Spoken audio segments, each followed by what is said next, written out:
Welcome to this explainer. Okay, today we are unpacking something absolutely fascinating. We're going to be diving deep into the dark existential journey of Goethe's Faust and Nietzschean philosophy. And we're framing the whole thing as a grim Gothic fable.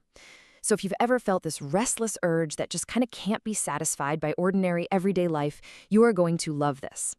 We're exploring the archetype of a soul in perpetual motion, endlessly searching through the labyrinth of life. Standing upon the frozen spines of mountains where the air is thin and human tracks have vanished in a seventh solitude. Wow. Let's just dive right into that chilling imagery. We really need to start here to grasp the profound isolation of our central figure. This isn't just a physical mountain, it's a massive visual metaphor for a state of being. It's the absolute edge of human experience, a place of icy detachment where the air is literally too thin for any kind of regular comfort. Section 1. The Restless Wanderer Archetype. We begin our fable way up on those highest, most desolate peaks to define exactly who is wandering through this dark story. The crucial thing to understand is that this wanderer is defined by a German concept called Streben, basically a relentless, perpetual striving. They literally lose their soul if they ever settle down, which, let's be honest, sounds like an absolutely exhausting way to live. But it perfectly mirrors Faust's famous pact. If he ever experiences a single moment so beautiful that he wants time to stop, he is damned.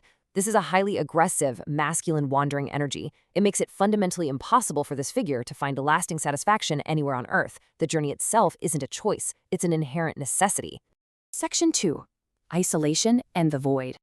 So, you've got to wonder, why endure the biting cold of the high steppe, instead of just relaxing in the warm valleys below?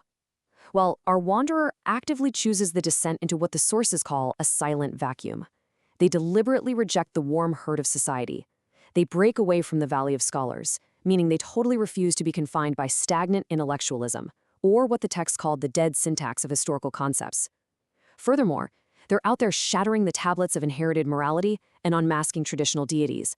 But there is a heavy cost. Rejecting all these traditional sanctuaries creates a terrifying void, leaving the wanderer as a homeless phantom in a vacuum entirely of their own making. Section 3. The World as Shifting Text. To survive this completely grim, icy exile, the wanderer has to adopt a radical new philosophical shift. All that is transitory is only a symbol.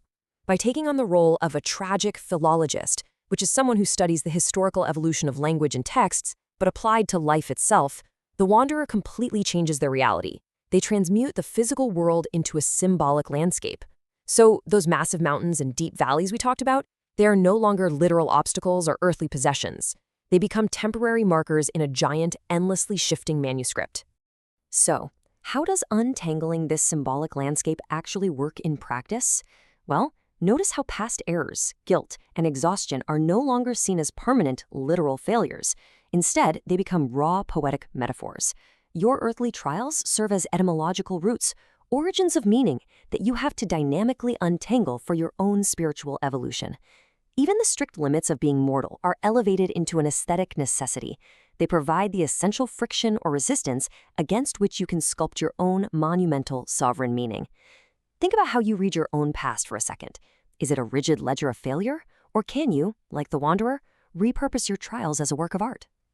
Section 4. The Theology versus Dionysian Philology. As we descend even deeper into this fable, we need to impartially examine the forces attempting to answer the wanderer's profound isolation. When you're standing in that silent vacuum, freezing and totally alone, what voice actually calls out to you? What's really fascinating here is how we can neutrally observe the stark differences between these two frameworks without taking sides. Let's look at the origin of the voice. Traditional theology posits a distant heavenly choir, while Dionysian philology hears the tragic spirits of history and primal forces. Their functions differ vastly too. Theology offers a divine rescue from above, kind of like a rope being dropped down to pull you up. Philology, on the other hand, views it as a cosmic song generated purely from the friction of existence. The posture changes entirely from submissive prayer to a dense, visceral counterpoint. And finally, the outcome, arriving at a static, peaceful heaven versus engaging in a dynamic, fluid dance with the universe itself.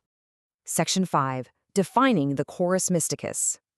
To really grasp this Dionysian perspective, we have to define the exact nature of this mysterious cosmic song. The texts refer to this as the chorus mysticus. It's a collective chant of forgotten poets and primal forces.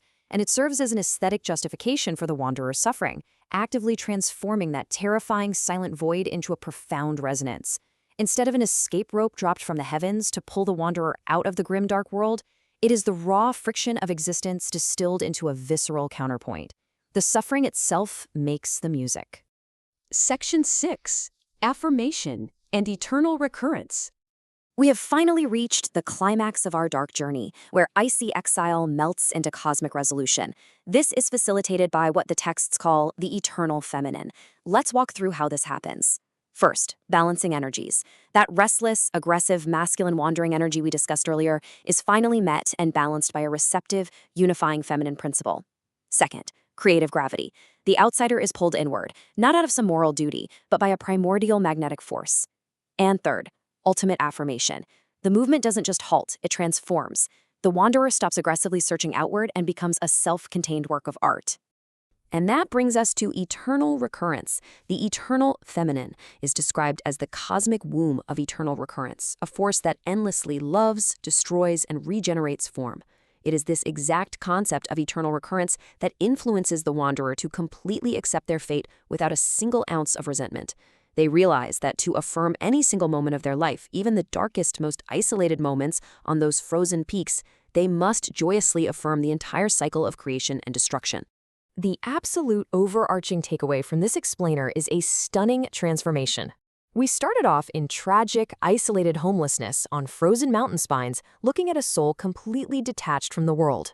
Now, we end in a joyous, triumphant, fluid cosmic dance. This shows us that the wanderer's journey doesn't end in static rest or finding a permanent home. Instead, the wandering itself is perfected into a dynamic, endless affirmation of life.